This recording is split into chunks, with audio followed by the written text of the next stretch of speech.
Eh bien, bonsoir tout le monde. C'est la deuxième conférence, séance de CEDEFA de cette année.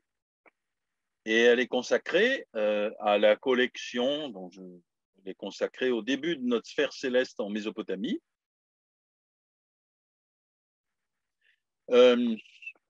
Pour ceux qui ne connaissent pas, la CEDEFA est née en 2002 en s'appuyant sur la publication de l'étude sur les noms arabes d'étoiles, dont le livre apparaît ici sur la droite de l'écran.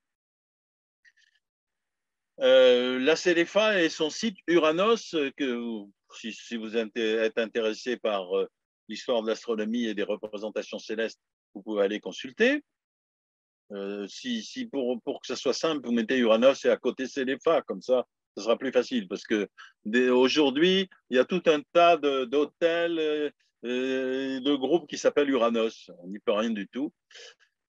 Donc, la CEDEFA vous propose une collection de conférences consacrées à l'histoire de notre voûte céleste, telle qu'elle est sanctionnée aujourd'hui par l'Union astronomique internationale. Et voici les titres. Le premier, c'est l'objet de la conférence de ce soir, les débuts de notre sphère céleste en Mésopotamie. Nous verrons ensuite, la prochaine fois, l'héritage mésopotamien de l'astronomie grecque. Ensuite, nous verrons la même chose pour les Arabes, de Babylone à Bagdad. Ensuite, nous consacrerons une séance au ciel dual des Arabes. Ils avaient effectivement deux ciels, l'un à eux et l'autre grec. Ensuite, la cinquième, c'est la conférence qui a été faite le mois dernier. Pourquoi les clercs médiévaux furent si friands de la nomenclature astrale des Arabes?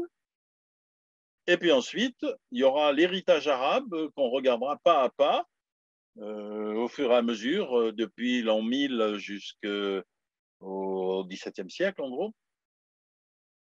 Et puis, l'apport européen depuis les temps modernes et la formalisation de la voûte céleste par l'Union astronomique internationale. Voilà à peu près le menu. Donc, la conférence de ce soir est consacrée au début de notre sphère céleste, c'est bien la nôtre, en Mésopotamie.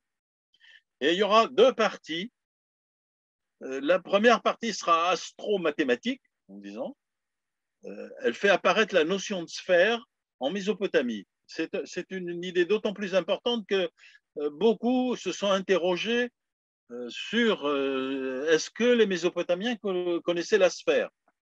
Ben, vous allez voir qu'on peut répondre oui. Et pourquoi on s'est interrogé? Et la deuxième partie sera consacrée aux étoiles et aux constellations. C'est la partie astromythologique de cette conférence. Donc, dans la première partie, il faut tenir compte du fait que à l'aube de l'humanité, à l'aube des représentations célestes, il est difficile de distinguer l'astronomie et l'astrologie, pas simplement, mais aussi la cosmologie. Donc nous sommes en pleine cosmologie et même en pleine cosmogonie, puisque le poème de la création de Marduk, Enuma Elish en acadien, qui est écrit au XIIe siècle, mais qui reprend des choses bien plus anciennes, hein, qui ont déjà un millénaire, qui a été comment dire, composé au fur et à mesure, mais dont la partie définitive, on pourrait dire la partie plus ou moins définitive est du XIIe siècle, et dont les versions que nous connaissons sont du 7e, de la bibliothèque d'Assurbanipal à Ninive. On présente le combat de Marduk avec Tiamat, une espèce de déesse monstrueuse, et après une épopée, comment dire, très compliquée, bon, j'arrive là, Marduk dit que Marduk l'a fendit en deux parties, comme un poisson asséché, vous voyez? Si je fends ici, sur cette image, je vois le résultat du partage que fait Marduk. Et il en disposa une moitié qu'il voûta en manière de ciel, c'est la traduction de Bottero et Kramer, Noah Kramer, et vous voyez ainsi ce que ça donne.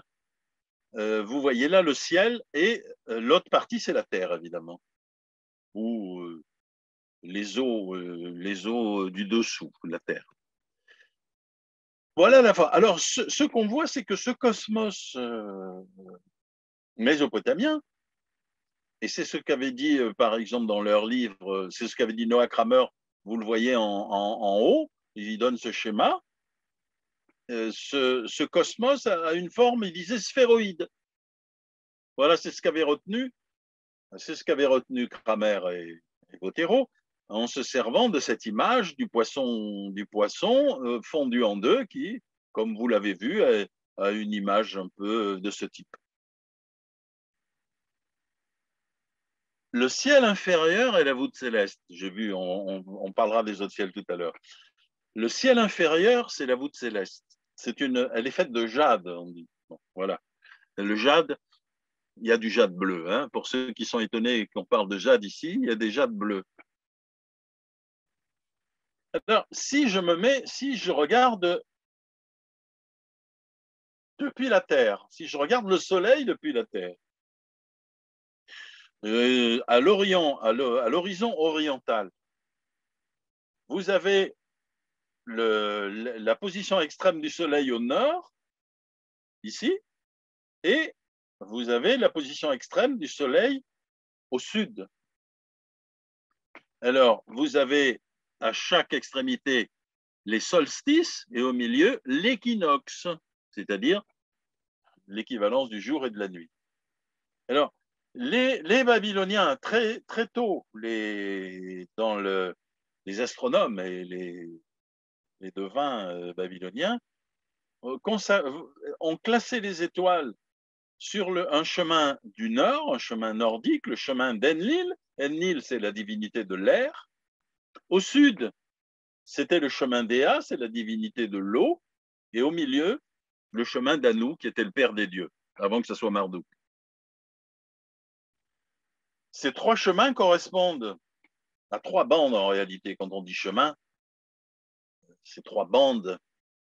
Parce que si je regarde les étoiles dessus, c'est très approximatif encore, au milieu du deuxième millénaire. On a la bande d'Enlil, le chemin d'Enlil qui est en gros au-dessus du tropique du Capricorne, du Cancer, le chemin d'Ea qui est en dessous du tropique du Capricorne, et entre les deux, une grande zone qui fait 47 degrés, c'est pas rien, qui est celle entre les tropiques, et qui est le chemin d'Anu.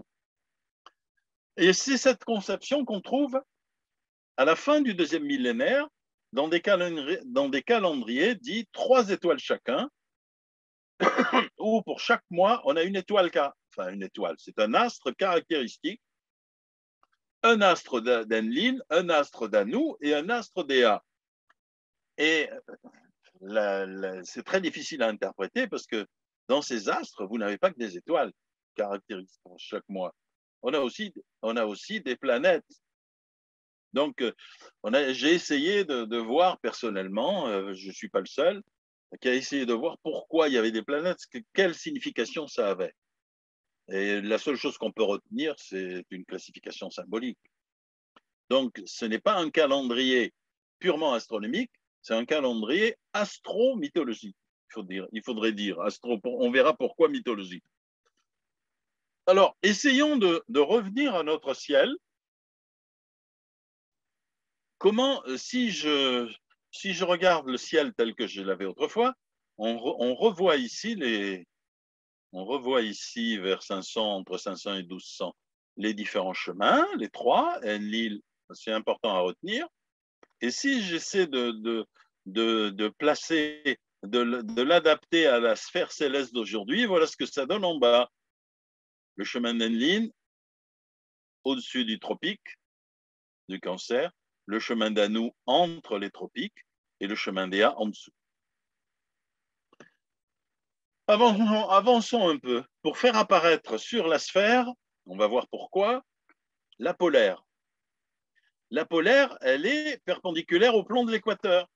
Au plan, au plan de l'écliptique. Vous voyez? Donc, je fais apparaître le plan de l'écliptique ici, qui est différent du plan de l'équateur. Alors, alors, de façon plus précise, à partir dans la première partie du le premier tiers du dernier millénaire, les astronomes, l'astronomie babylonienne nous donne des choses très a découvert l'écliptique.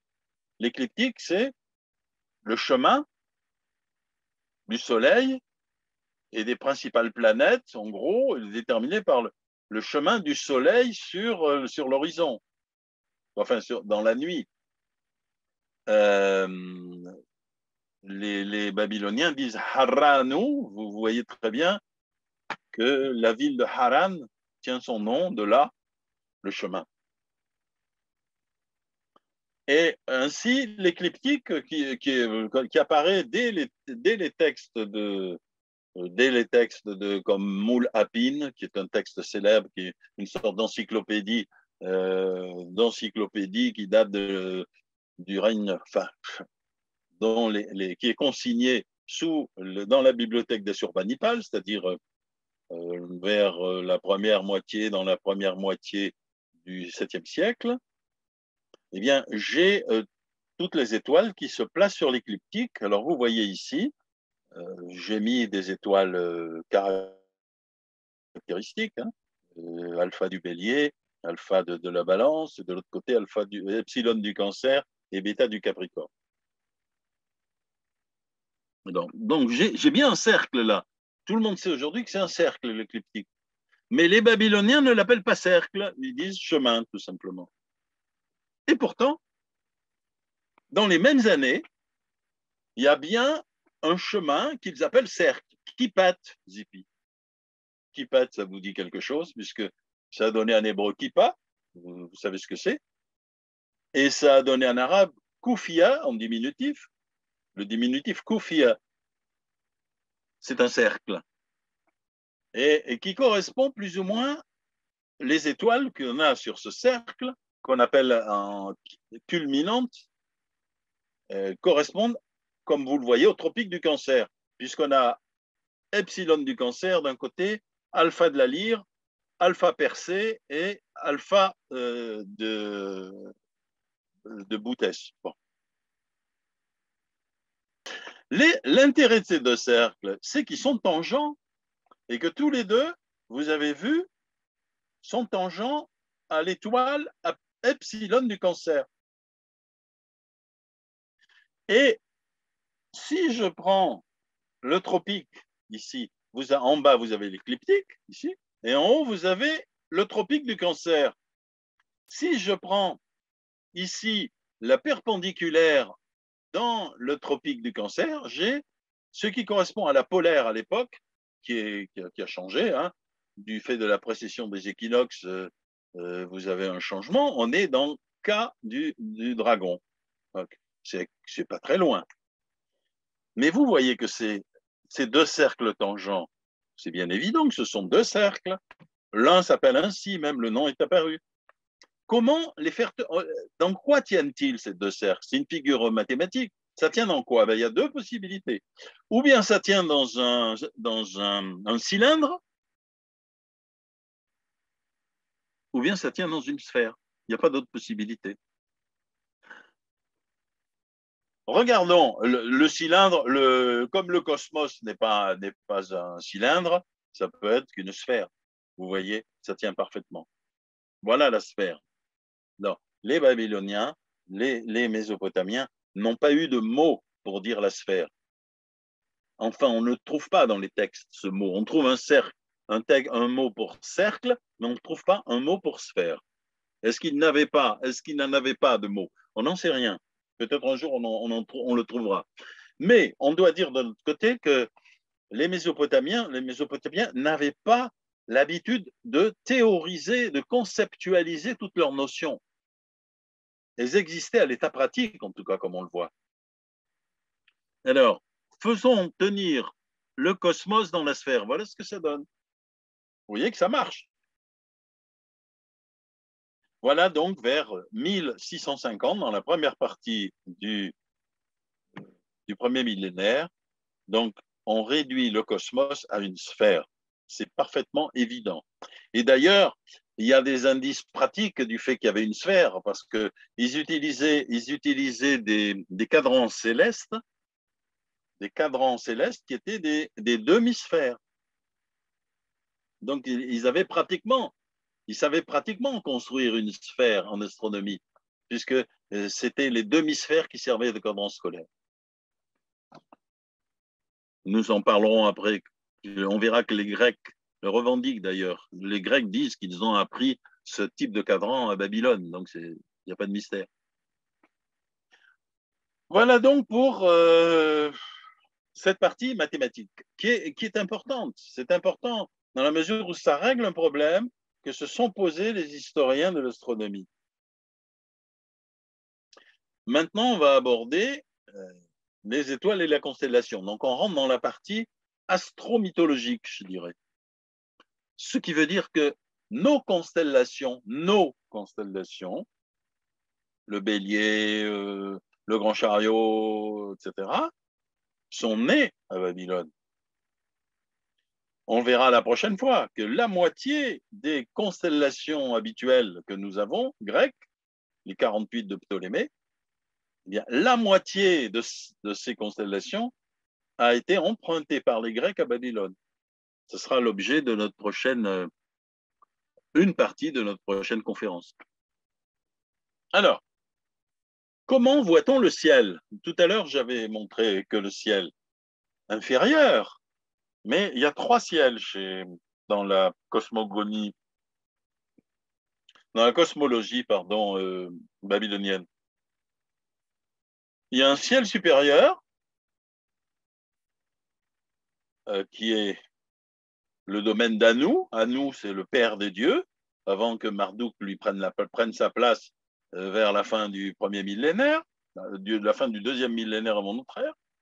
Vous avez un ciel moyen qui est réservé aux dieux, à toutes les divinités, les milliers de dieux qui font partie du panthéon mésopotamien. Et dessous, vous avez le ciel inférieur. Alors, le ciel inférieur, c'est notre ciel étoilé. Et vous avez vu, vous vous rappelez qu'on a vu que le soleil rentre par une porte le matin, là, qui donne, comment dire, qui circule, qui fait sa circulation dans le ciel et sort par une porte le soir. Et la nuit, il reste les étoiles et les astres, les planètes. Quel est le rapport de ces astres et des dieux? Alors, les dieux, leur demeure, leur univers, c'est le deuxième ciel, mais tous ces dieux ont une demeure, une résidence secondaire, on pourrait dire, par terre, sur la terre,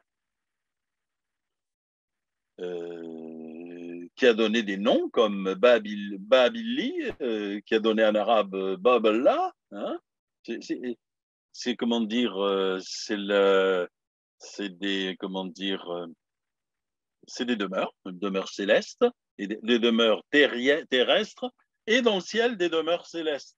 Donc les étoiles, tous les astres sont des demeures célestes des dieux, sont affectés à des divinités. Chaque divinité a une ou plusieurs demeures célestes, puisque c'est ça qui nous intéresse.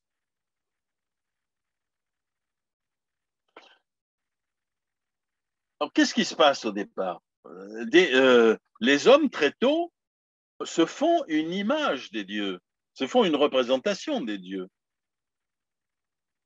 C'est bien le mot qu'utilisent les textes babyloniens. Ils parlent d'image. Ils parlent d'image. Voilà ici, par exemple, sur ce sceau du XVIIIe siècle, au milieu, vous voyez, non, sur la droite, pardon, vous avez l'image d'Ea, qui est la divinité des eaux. Il n'y a pas de peine à reconnaître sur ces deux courants ici qui partent d'Ea ce qui est resté dans l'imagerie du Verseau aujourd'hui chez nous. Donc ça a traversé les siècles, ça, cette image. Cette image existe depuis, en gros, presque 4000 ans. L'image d'Aquarius ou le Verseau. Donc, les hommes se font une image du Dieu, de la divinité qui est liée à une étoile. Ici, le Verseau, quand je dis Ea, quand je dis une étoile, c'est pas une constellation, c'est une étoile. C'est tout. Il ne faut pas se tromper. Je continue. Alors, ces images de Dieu, on commence à en avoir beaucoup à la fin, dans la deuxième partie du deuxième millénaire, sur ce qu'on appelle sur des kudurus. Alors, les kudurus, à l'époque cassite, c'est-à-dire entre 1500 et 1200, en gros, 1150, ce sont des stèles de donation foncière. Alors, dans ces stèles, on rend hommage aux dieux. Et on explique, par exemple, que ici, on a le, bon, je vois pas moi, je la vois pas sur le. Vous avez le Capricorne ici, l'image qui est restée aujourd'hui, celle du Capricorne, il n'a pas changé de forme. Donc déjà, cette image est gravée sur ces coups de roue. En bas, vous avez le Scorpion. Le Scorpion, qui n'est pas encore une fois la constellation du Scorpion, mais qui est l'image du dieu Scorpion qui correspond à une étoile, visible sans doute l'étoile principale du Scorpion. Et vous avez même dessus le serpent, un serpent qui correspond à l'image de l'hydre.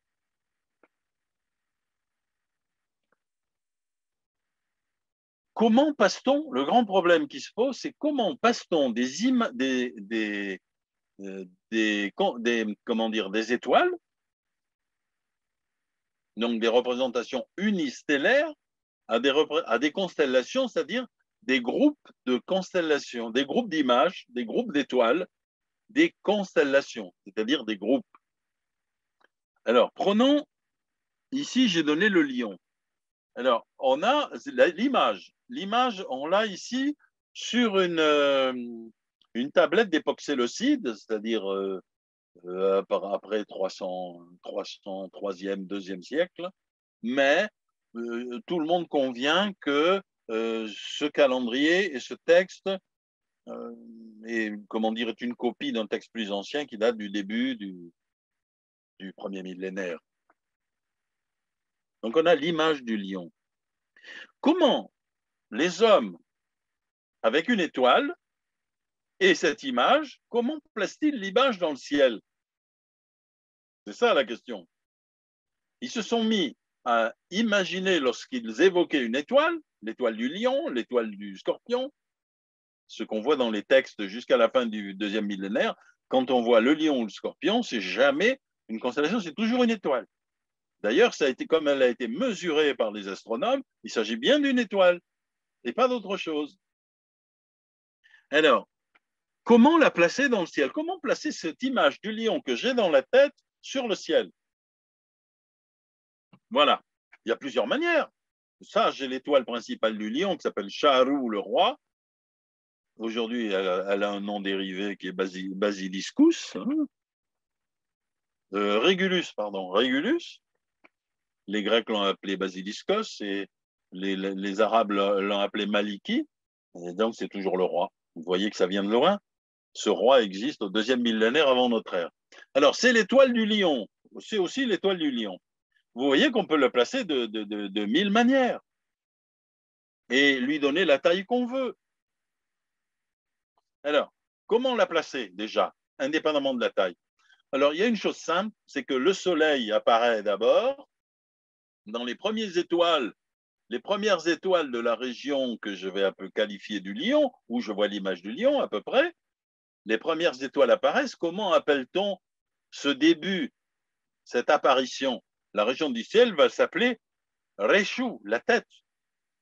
Mais ça va correspondre à la tête du lion. Donc, je vois tout de suite comment je vais placer le lion. Je vais placer sa tête là où les premiers rayons du soleil touchent cette image du lion le matin, ou ce que j'imagine comme image du lion. Et la fin, ça sera la queue. C'est pas compliqué. Eh bien, il en est ainsi pour toutes les images. Alors, comme la moitié au moins des images sont des animaux ou des hommes, il est facile de placer la tête de ma figure. Et puis pour les autres, ben, on va trouver. Pour les autres, on se débrouille. Une fois qu'on a pris le pli, c'est pas compliqué. Alors, vous voyez ici dans ce texte, un texte qui date de 651, on voit bien comment se fixe comment cette image du lion prend une place déterminée dans le ciel. Alors, c'est curieux parce que dans le même texte, on a plusieurs phases. Vous voyez par exemple que dans la première ligne, telle planète apparaît dans la région du Bélier, c'est-à-dire là où on suppose qu'il y a en gros, là où qu'on lie à la région du Bélier. On parle de région. C'est indéterminé encore. Précision, dans le même texte. Une étoile apparaît dans l'est, une planète apparaît dans l'est des poissons. Donc c'est déjà plus précis l'est qu'une région. La région, ça groupe toute la figure. L'est, c'est une partie de la figure. Et enfin, dans le même texte, j'ai une étoile qui va servir de repère dans les calendriers astronomiques, ici, qui ont été rassemblés par Sachs et Unger, qui ont fait un boulot énorme, qui ont rassemblé ces comment dire, ces journaux astronomiques. Le premier est de 651, bon, ils mettent 652, je ne sais pas pourquoi, sur la table, jusqu'à 65 avant Jésus-Christ. Donc, on a chaque année, on a ainsi je ne sais pas combien, il y a à peu près 7 ou 800 calendriers, hein, ils portent des numéros, où on a la liaison qu'il y a entre les planètes et les phénomènes météorologiques et des étoiles, qui sont à peu près 28 à 30, hein, selon les époques, 28 et 32. Et donc, dès 651, on a bien là une étoile précise qui s'appelle, à qui on donne un nom, la Lippe du Scorpion. C'est-à-dire qu'on a désormais l'image du scorpion qu'on a vue sur les coups de roue et qu'on place en gros dans une région du ciel, qui est fixée au point où les étoiles qui sont liées à cette figure sont appelées par leur place dans la figure. C'est là que je peux parler d'une constellation au sens grec du terme. Elles sont fixes, elles sont établies. Cette fois, ça y est. J'ai la Lippe n'est pas à la fin, la Lippe n'est pas en haut ni en bas, elle est à un endroit précis du début du Scorpion. On peut dire que là sont nées les constellations, nos constellations. La constellation du Scorpion, enfin c'est un mauvais exemple, le Scorpion, parce qu'il y en a deux en gros dans les textes, mais enfin, je vais prendre le lion, ça sera pareil, je vais prendre le lion, ça sera plus simple. Le lion tel qu'on le voit dans les textes du milieu du premier millénaire n'a pas changé depuis. Certes, il y a eu plusieurs images du lion à Babylone. On le verra plus tard. Mais la plupart de ces étoiles que j'ai là, eh bien, sont les mêmes aujourd'hui. Si je prends aujourd'hui la tête du lion, les étoiles n'ont pas changé. Si je prends la patte gauche du lion, si je prends le roi ici, qui est Basiliscus aujourd'hui, si je prends l'étoile des reins du lion, si je prends la crinière du lion qui est là, si je prends la queue du lion, cette constellation est entièrement fixée. Elle a plus de 2500 ans, où les étoiles sont à leur place, elles n'ont pas bougé.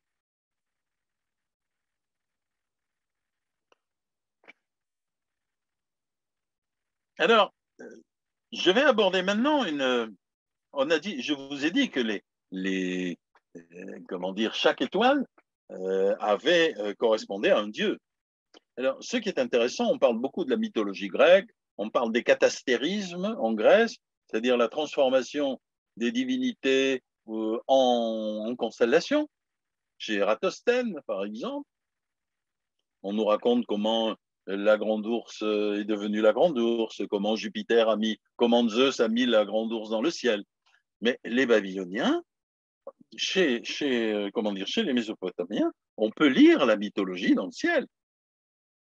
Et si les étoiles correspondent à des divinités, il est normal qu'on puisse lire la mythologie dans le ciel. Alors sur cette image-là, vous voyez qu'on a le poisson ici occidental, qui correspond à Anunitu, qui est une manifestation de Ishtar. Vous avez ici le bélier, qui est à côté, qui existe toujours. Enfin, ces trois figures existent toujours chez nous. C'est toujours le poisson, le bélier et le taureau, hein, c'est clair. Le bélier, Oudou, c'est une manifestation, c'est le symbole d'un dieu qui s'appelle Dumuzi ou Tammuz.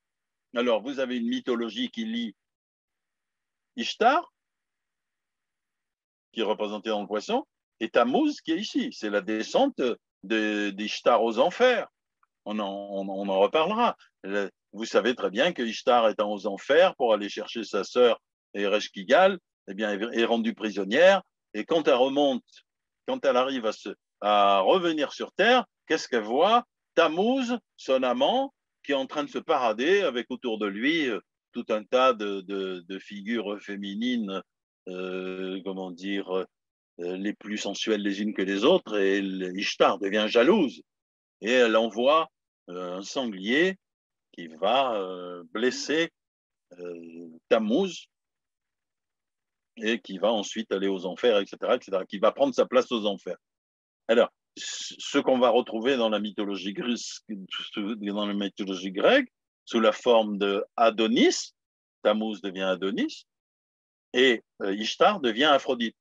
Vous voyez comment il y a une permanence de la mythologie. Alors, je ne vais pas m'intéresser à celle-là, je vais m'intéresser à un autre rapport mythologique qui est celui entre Ishtar, le poisson, et le taureau. Alors, c'est Ishtar et le taureau céleste.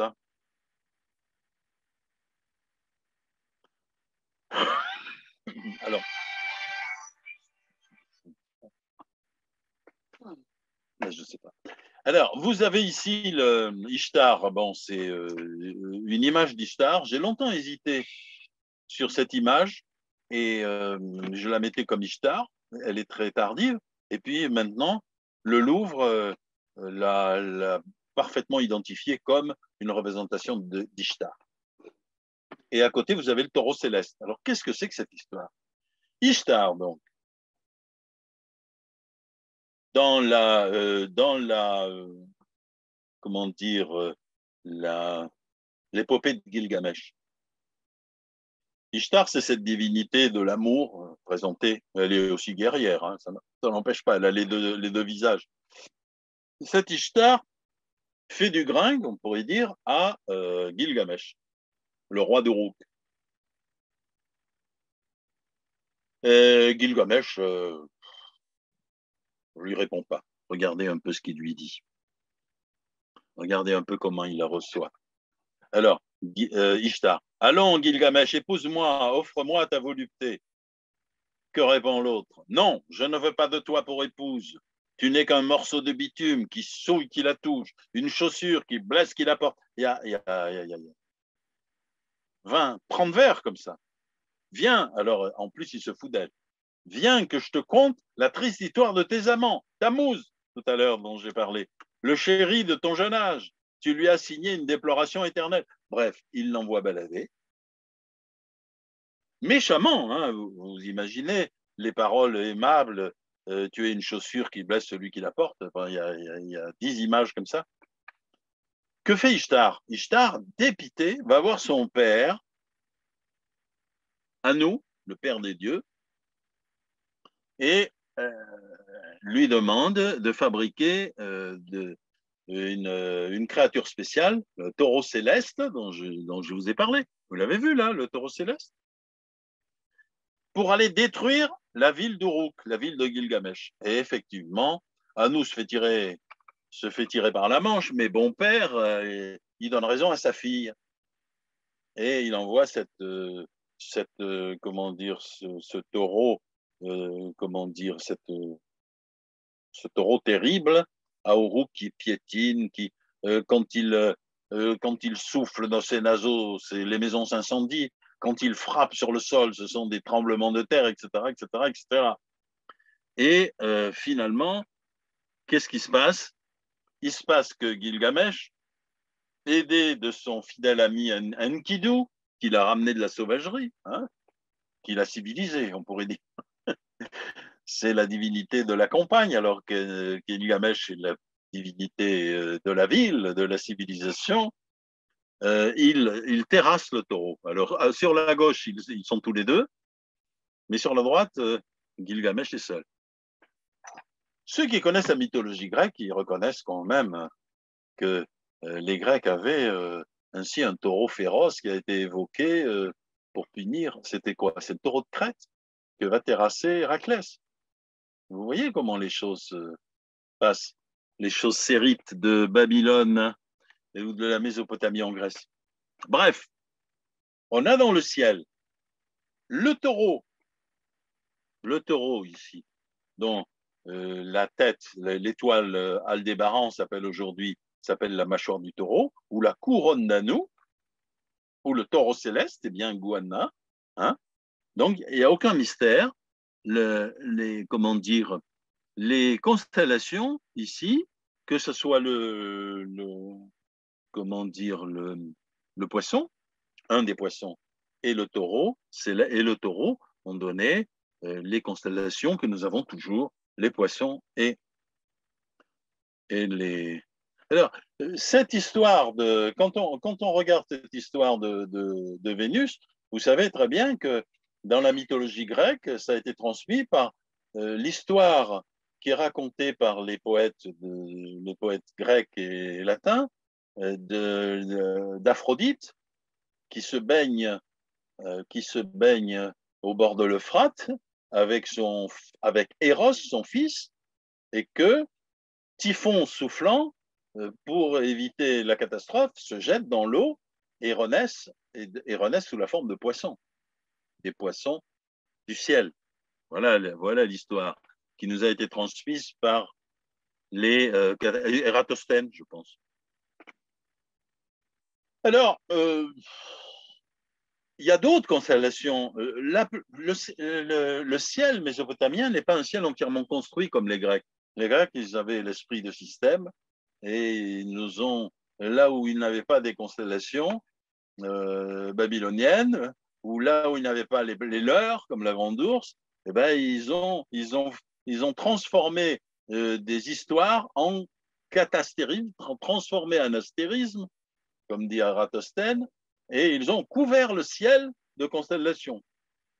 Donc, il reste des trous, on verra, parce que les modernes, nous, modernes, on n'était pas satisfaits parce qu'il y avait comme des trous dans le ciel. Il y avait des zones où on trouvait qu'il n'y avait pas assez de groupes de constellations, donc on en a ajouté. On a ajouté la moitié. Là où les Grecs en ont mis 48 avec Ptolémée, nous en mettons aujourd'hui 88. Bon, mais peu importe. On a rajouté 40, surtout il y a le ciel austral. Bon, on y reviendra. Mais malgré tout, si ce ciel était incomplet chez les Mésopotamiens, et puis il changeait avec les villes, hein, il changeait avec les régions. On n'a pas un ciel complètement uniforme. Donc, sans esprit de système, il reste néanmoins quelques constellations. Nous verrons les constellations dont ont hérité les Grecs, nous le verrons la prochaine fois.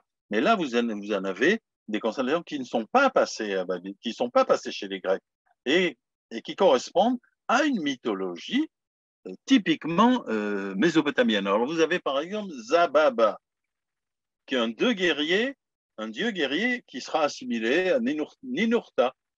Vous voyez que la constellation est complète. Si vous regardez bien, vous voyez les pieds, vous voyez l'épaule gauche, les étoiles sont nommées par leur place dans la figure. Elle est assez complète quand même. C'est incroyable, ça paraît incroyable aujourd'hui. Vous avez l'épaule gauche de Zababa, vous avez le flanc gauche de Zababa, vous avez le pied gauche de Zababa, vous avez le pied droit de Zababa. Bon, on verra la prochaine fois comment Zababa, comment Ninurta est associé à d'autres figures. Bon, alors voilà, c'est une belle figure quand même. C'est un guerrier. Je vous donne une autre figure. Alors celle-là, elle est un peu mystérieuse pour nous parce qu'on ne connaît pas bien la mythologie là. C'est Utkadukha, qui en acadien se dit Nemru, la panthère, mais qui a un nom en acadien, qui a un nom dans le logogramme suméro-acadien, comment dire, comment dire, à une étymologie bien plus sympathique, puisque c'est le démon tempête à la gueule béante. C'est pas mal. C'est ce qui traduit Udka Docha. Alors, cette figure qui est essentiellement dans l'espace du cygne et de Céphée et la flèche, vous voyez, hein, ici j'ai l'épaule l'épaule, là j'ai la poitrine, en dos on a la couronne, là j'ai la jambe gauche, là j'ai le talon. Bon, j'aime mieux vous dire que pour faire la figure, il faut une drôle de gymnastique, et parce que, comment dire, les étoiles ont des noms, mais n'ont jamais été dessinées par les Babyloniens. Donc, la figure reste quand même très difficile à faire coller avec les noms des étoiles. Mais en gros, dans un catalogue dit d'Albana qui date d'à peu près 500 avant notre ère, on a ces figures, on a toutes ces étoiles que j'ai ici placées avant de faire la figure qui n'a jamais été dessinée. Hein. En voilà une autre, Gu Alim, Kuzariku. L'homme, alors Gu, c'est le taureau, c'est le bison, le taureau, etc. Alim, c'est sauvage. Le taureau sauvage d'ici, on l'appelle Kuzariku en acadien. Là aussi, c'est pareil. Vous voyez que j'ai une figure assez complète. J'ai la tête. Là, j'ai la main gauche. Là, j'ai la main droite. Là, j'ai le pied droit. Là, j'ai le milieu. Là, j'ai le pied gauche. Vous voyez que je peux, à partir. Alors, quel est le rôle exactement de cette figure? Je serais incapable de vous le dire, même en consultant pas mal de textes, mais c'est une figure que les Babyloniens, que les Mésopotamiens, qui sont babyloniens ou assyriens d'ailleurs, eh bien, connaissaient. C'est un homme sauvage. C'est un homme sauvage. Est-ce que ça correspond à la figure d'Enkidu, qui était un homme qui a été civilisé? J'en sais rien du tout. C'est possible. En tout cas, voilà. Donc, il y avait d'autres figures qu'on peut faire, de l'époque babylonienne. J'ai essayé, je vous ai donné ici 3 figures qui sont les plus complètes. Le reste, on pourrait continuer. Peut-être un jour faudra-t-il le faire.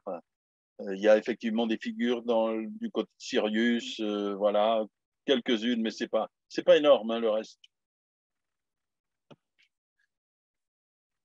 Voilà, voilà pour ce ciel mésopotamien. La prochaine conférence sera comment les Grecs ont hérité de ce ciel mésopotamien.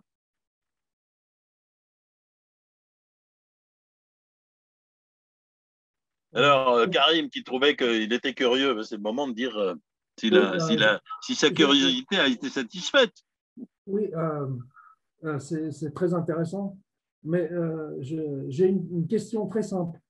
Est-ce qu'à l'époque de la Mésopotamie, des Babyloniens, ils s'inspiraient de la position des étoiles dans le ciel pour aller vers la forme de l'animal, ou ils partaient de l'animal vers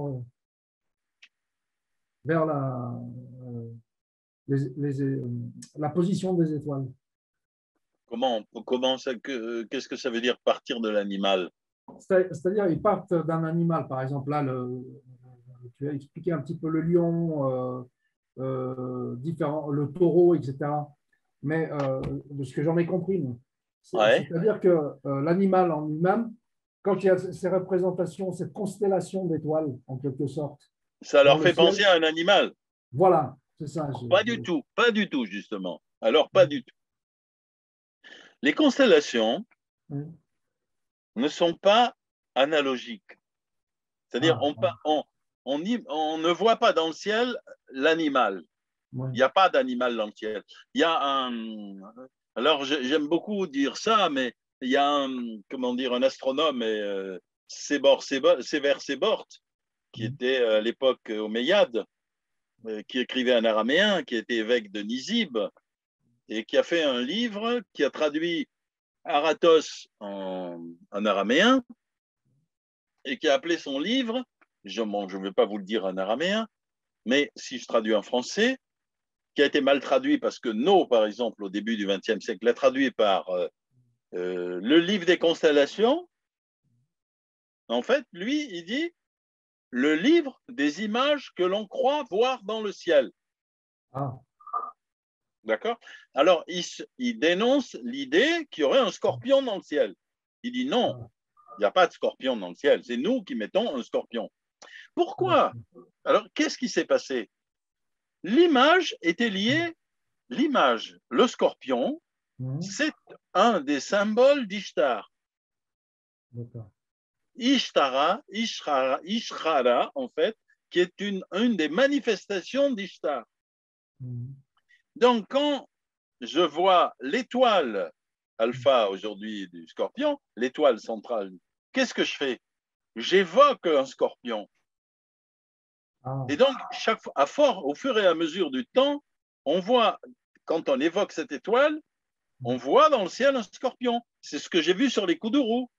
Il y a l'image d'un scorpion qui apparaît dans mon imagination. d'accord. Donc, c'est une Et à forme un moment donné, d'inspiration. on Ouais, le projette, cette image, on la projette d'accord. sur le ciel. Ouais.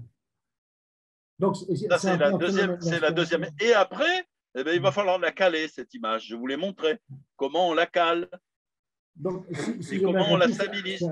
si j'ai bien compris, c'est un phénomène d'inspiration, en fin de compte. C'est un phénomène mythologique.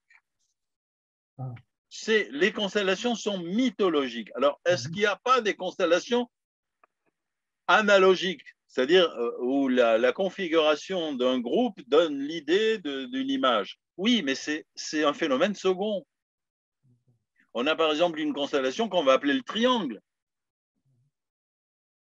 Bah, le triangle, ça n'a rien d'imaginaire. Je non, vois trois étoiles dans le ciel, je l'appelle triangle. D'accord? mhm. Ouais, Mais c'est un phénomène second. Ce d'accord. qu'il faut comprendre, c'est qu'au départ, les étoiles, c'est pour ça que j'ai dit au départ, que les étoiles sont associées à des dieux. Chaque dieu a plusieurs étoiles qui lui sont dédiées et qui constituent ses demeures célestes. Euh, Si vous en- voulez, euh, ces stations célestes où il se repose de temps en temps.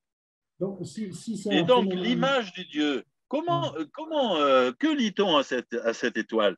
On va lui lier le Dieu, ouais, comme les planètes, je vais appeler une planète Ishtar, hein, ouais, ou un des avatars du Dieu, comme je l'ai vu pour Anunitu. Anunitu, c'est un avatar d'Ishtar, d'accord. dans un cadre mythologique particulier. Ou bien un symbole. D'accord. Par exemple, le scorpion, c'est aussi un symbole d'Ishara qui est un avatar d'Ishtar. Roland, Roland, Oui? ouais, si j'ai bien compris, c'est un phénomène un petit peu de transcendance aussi. Bon, ça, je ne pourrais pas Ah, dire. du moment que il y a ce phénomène second, comme tu dis, c'est que il va pas calquer, il n'y a pas d'analogie, mais il transcende un petit peu la forme. Enfin, pas la forme, mais le. Non, c'est une image mythologique. Mm, Je vais appeler l'étoile, mm, soit par le nom du Dieu. oui, D'ailleurs, au départ, les premiers textes, il n'y a pas on dit l'étoile du Dieu, l'étoile ah, d'Ishtar, par exemple. Hein? L'étoile de la déesse de la nuit, l'étoile. Et puis petit à petit, on enlève étoile et on met simplement le nom, et ah, c'est une pardon, d'accord, abréviation. ça Hein, va. d'accord. Il Bon, part du alors, texte, voilà, d'accord. où je vais dire l'étoile, une fois qu'on fait ça, Mm, à la place de la déesse, je mets son avatar, comme je l'ai dit, mm, mais je peux mettre aussi son symbole. D'accord. Si je dis le mouton, par exemple, qu'est-ce que c'est que le mouton? C'est le symbole de Dumuzi Tammuz. Oui, C'est un emblème, on pourrait dire. oui, Un emblème du oui, dieu Tammuz. Et donc, oui, je vois dans le ciel, au lieu de voir le dieu, oui, je me figure, je mhm, m'imagine son symbole. oui, D'abord, ça a été l'Uhunga, c'est-à-dire le laboureur. Et puis ensuite, on l'a assimilé à Udu ou Imeru en acadien, oui. qui a donné à Emeru, Emru dans les langues araméennes, Hamel en arabe, etc.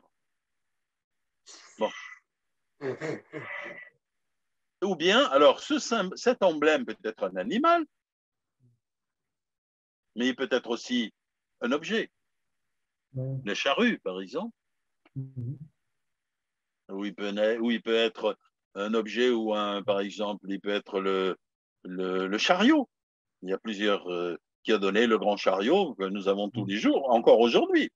Il est babylonien, ce chariot. Le grand et le petit sont babyloniens. Donc, il y a le chariot. Donc, vous voyez, c'est-à-dire, l'allusion qu'on fait au Dieu peut prendre la forme de plusieurs choses. Soit le Dieu lui-même, soit un avatar du Dieu, soit un objet emblématique soit un animal ou un objet emblématique du Dieu. C'est ainsi qu'on a, par exemple, la balance. La balance n'a rien à voir avec un objet dans le ciel, la balance. C'est un emblème.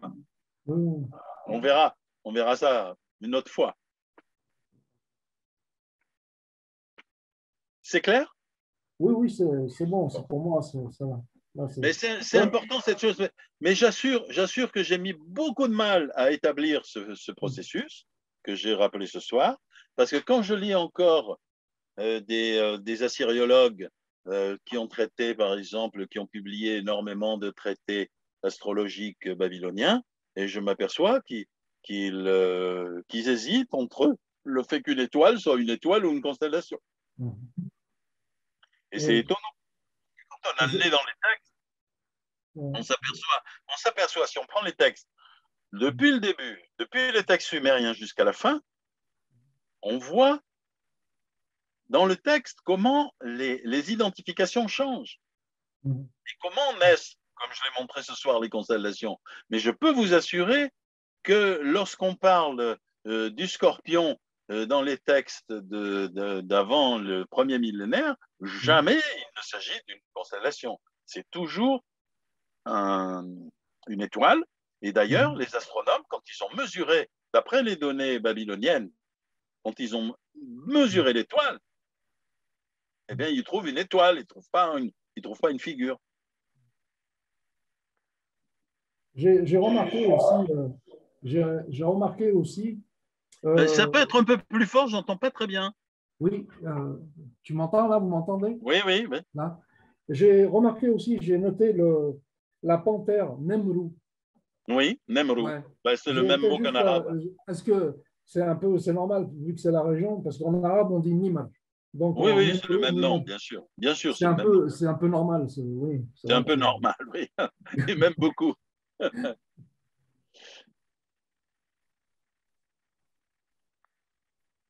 Et c'est même un prénom, hein, en arabe aujourd'hui. oui, oui, c'est utilisé comme prénom. Ouais. Et je vous remercie de votre attention. Pour ceux qui ne connaissent pas mon livre sur le ciel des Arabes, eh ben, voilà les références. Voilà la photo que vous pouvez trouver chez Guttner, sans problème.